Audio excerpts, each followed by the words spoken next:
you recording this? No. Good.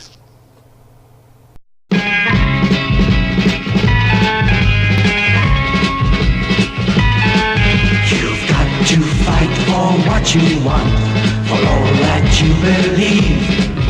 It's right to fight for what we want, to live the way we please.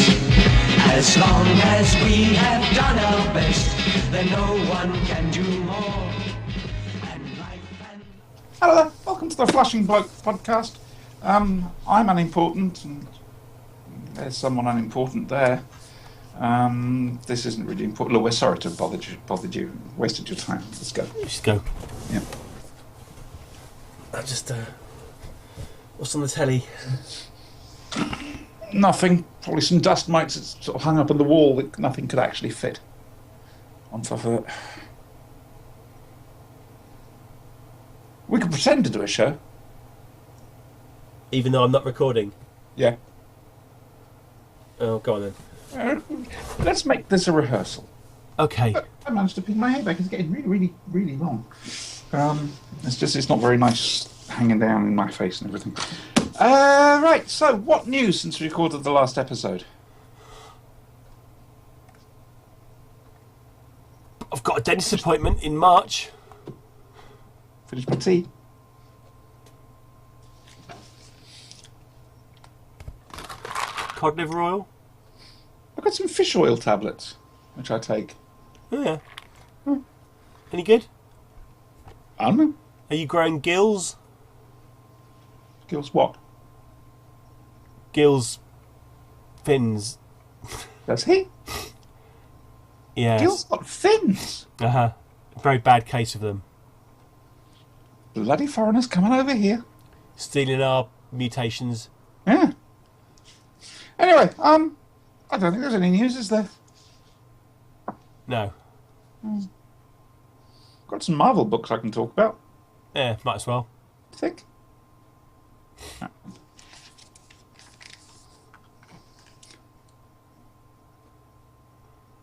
Warriors 3. The Warriors 3. Sounds like a fairy tale. You would have seen them in both Thor books, Thor films. Thor film. Thor film. I haven't seen either of them. Have you not seen the Thor films? No. I can't say it. This is one episode called Hogan's Goat. That should please Purcell. The Warriors 3. Fandral the Dashing, Hogan the Grim, and Volstagg the Voluminous. It's a good name. Well, it's Volstagg the Brave, Volstagg this, Volstagg. He changes it no matter what he's doing, because according to him, he's brilliant. Yes. Warriors 3. Thor's buddies, Norse gods, and good eggs, basically. And this isn't that serious. Oh, they've been involved in some serious stuff. It was because of Volstagg that Norman Osborn, Volstagg got manipulated into wiping out a load of people by accident and giving Norman Osborn the pretense to lay siege to Asgard. But how do I put this? There we go. Marvel Fanfare. I'm pretty sure Marvel Fanfare was it Marvel Premiere. Did some stuff with. That's the same picture. That would be silly. And that's not much cop either. There's a lot of goats in here, quite frankly. Two sets of stories.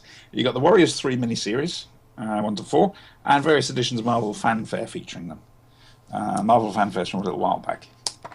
They're a laugh, frankly. They're quite Shakespearean in places as well. This one's a fun one. By the way, I forgot to do this, but I actually have an address now for you to go to order back issues. Ah, yes. Going all the way back to the start of the Ultimate Comics Collection thing. This one, the black ones. You can order the back issues, and I really do recommend it because I've said this so many times. The choices on offer here are superb. They really are. Warriors 3. Fun. Not quite so much fun. Cyclops. Mr. Dull and Boring. Yes, Cyclops, leader of the X-Men. I thought Professor Doobie-Wop was leader of the X-Men. Professor Xavier, that's Xavier. Yeah. Well, Cyclops is the team leader, the field leader, if you like, and he's the Black Dalek. So, how do I put this? This was needed. Cyclops is a very boring character. He's sullen. He broods. And he's Is that determined. because he can't go to the cinema?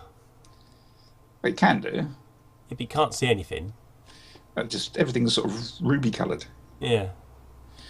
As a result, they needed to flesh him out, and this is what this did. There's the Cyclops miniseries, in which case Cyclops goes off on his own to sort stuff out. And he goes, well, what can we do with the character? I don't think it takes it far enough, personally, because the character does need reinventing. Now, recently they have reinvented him as a mutant revolutionary. Still trying to do the right thing, but not necessarily in the right way. There's also a thingy, sort of young Cyclops thing, or X-Men Origins. Cyclops #1. This is okay. I would say it's mainly for X-Men fans. But and you've got to remember, X-Men continuity is all over the place. God almighty. There's just too much of it. Stay there. Next up, talking of which, Twilight of the Mutants. you'll notice it's not Uncanny X-Men, it's X-Men. This is the first of 2 books featuring the end of the original run of X-Men.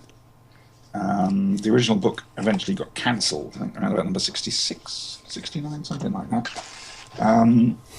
So this is the start of it, introducing some of the artwork from Neil Adams. Now, comics books people will know Neil Adams as one hell of an artist. He did some stunning stuff on Batman, for example. for Is the DC. man on the front there wearing a bicycle helmet? No, that's Havoc. That's Cyclops' brother. Oh. What does he do? Currently, he's running a team of Avengers, X-Men / Avengers stuff. What's That's, his special power? Cosmic blasts. And if he holds hands with Cyclops, their power gets tripled or doubled or something like that. Wow. Yeah. So this contains stories that I can't read from X-Men's 50 to 59. And the next book will contain stuff up to the end of the thing. This is interesting. It introduces Lorna Dane, who is the daughter of Magneto, supposed daughter of Magneto, and also Alex Summers, Scott Summers' brother, Havoc. Again, it reintroduces the Sentinels, the robots that go around hunting them and everything else like that. These are We're the coming big in- flying beasties, aren't they? Robots, big giant robots. Yeah, but they fly, don't they? Yeah. With rockets and stuff. Yep. This is of its time. It's every episode is do something, bit of angst, fight. Uh-huh. That's what it feels like. It's a bit same old, same old. Like a Just being TV honest. serial. Hmm? Like a TV serial. Possibly. However, Avengers Prime. Now, we've been talking as we've been going along. Indeed, if you remember me talking about Warriors 3, the Siege of Asgard. Now, we've been talking about various things like Disassembled, the Skrull Secret Invasion, and the Mutant Civil War. And Mutant Civil War. There was Heroes. an M thing, House of M or something. Yeah. This is the coda. Uh-huh. Everything's finally back where it should be. It's the reset button. Not quite.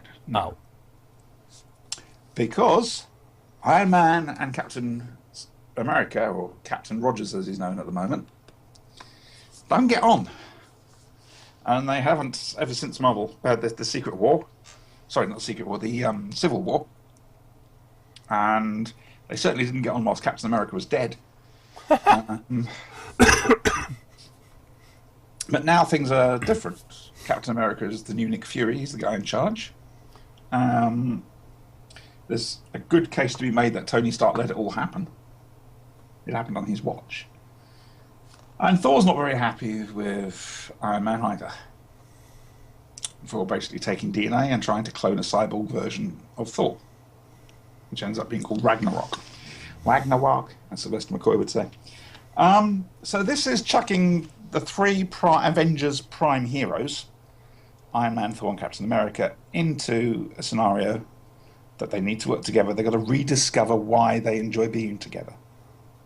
Do you remember Russell T Davies saying during Utopia, there's the scene where Jack and the 10th Doctor talk, where Jack's doing all the radiation stuff. Yeah. And they're on either side of the door, yeah. Yeah, and it's only, men only talk when, things are down to it. Uh-huh.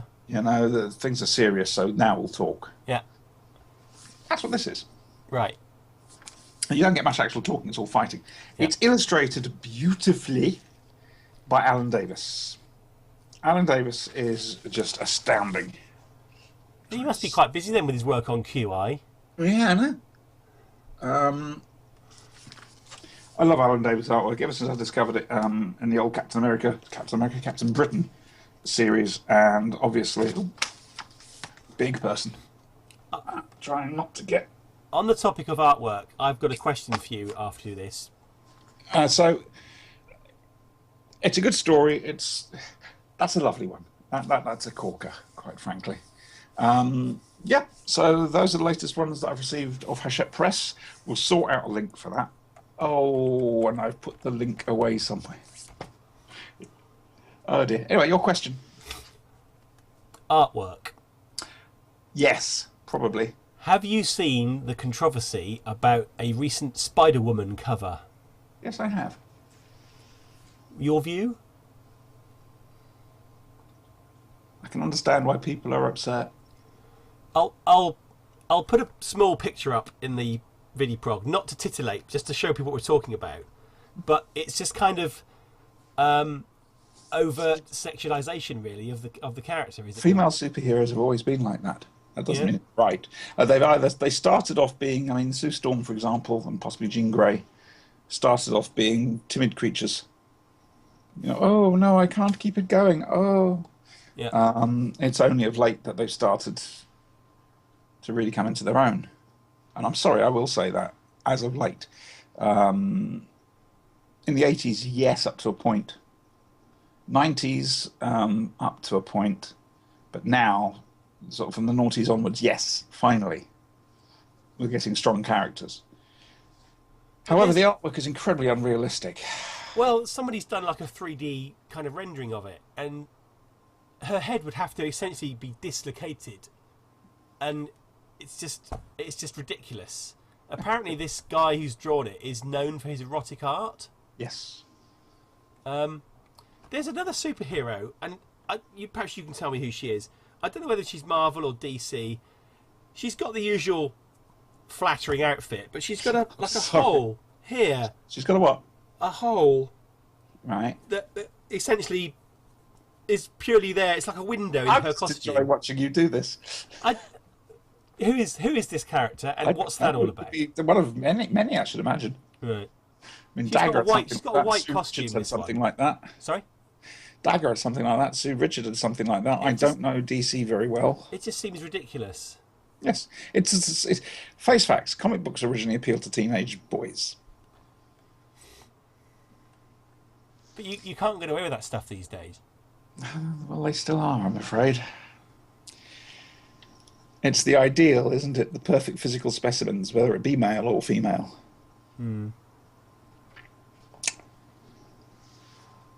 Sylvie, it's what we're sold every day in the adverts and on television and American TV and films. It's the same over here. Look at Big Brother nowadays. Well, I don't. But so ever since Channel 5 took over, it's all about young, pretty things. Yeah, but that Channel 5 is run by a pornographer. Yeah, it is. Quite frankly. So, It's a bit of a down to leave things on. But before we do, let's have a look and see what Mr. Chris has been up to this week. Oh.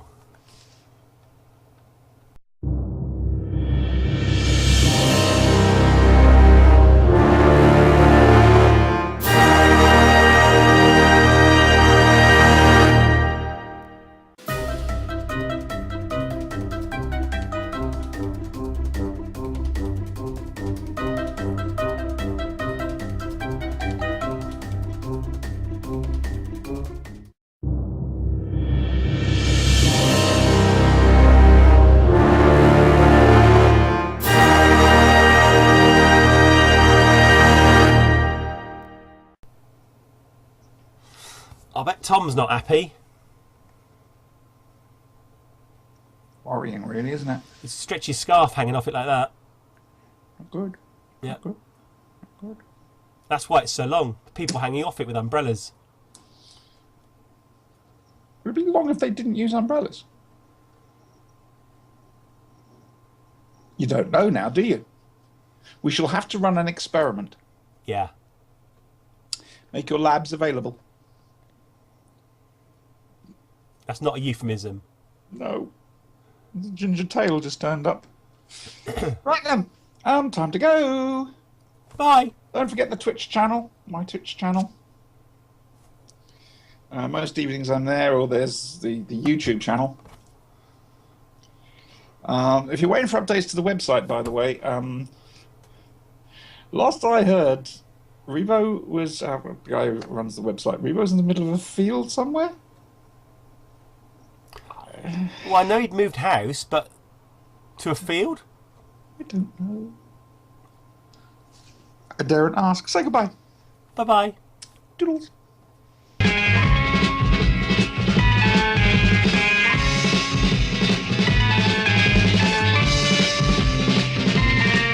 You've got to fight for what you want, for all that you believe. It's right to fight for what we want, to live the way we please. As long as we have done our best, then no one can do more. And life and love and happiness are well worth fighting for. They're well worth fighting for.